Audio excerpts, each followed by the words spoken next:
السلام عليكم مشاهدي قناة منارة الصحة. يعتبر البلغم من أكثر المشاكل التي يعاني منها الكثير من الأشخاص في العالم، وتترافق مع عدد من الأمراض منها احتقان الجيوب الأنفية، ونزلات البرد، والتهابات الجهاز التنفسي، والزكام، والإنفلونزا، والحساسية الموسمية، والالتهاب الرئوي، إضافة للتدخين. وفي هذا الفيديو سنقدم لكم وصفة طبيعية تخلصكم من البلغم خلال يوم واحد. لكن قبل أن نتابع حلقتنا، ادعمنا بوضع لايك للفيديو والاشتراك بالقناة مع تفعيل جرس الإشعارات ليصلك كل جديد.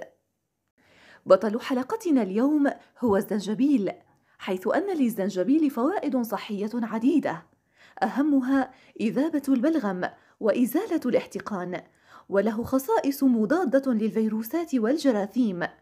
مكونات الوصفة هي: الزنجبيل، العسل الطبيعي، عصير الليمون، وماء ساخن.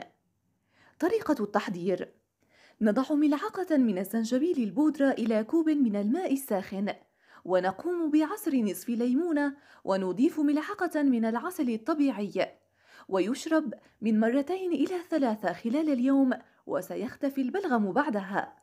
كما يمكن استنشاق البخار المتصاعد من سوائل دافئة ممزوجة ببضعة قطرات من زيوت طبيعية، ونخص بالذكر هنا الزيوت العطرية التالية: زيت النعناع، وزيت شجرة الشاي، وزيت الزعتر، وزيت الريحان. وفي الختام ندعوك لمشاركة هذا الفيديو عبر مواقع ومنصات التواصل الاجتماعي، فمعلومة واحدة قد تنقذ إنسان. والسلام عليكم ورحمة الله وبركاته.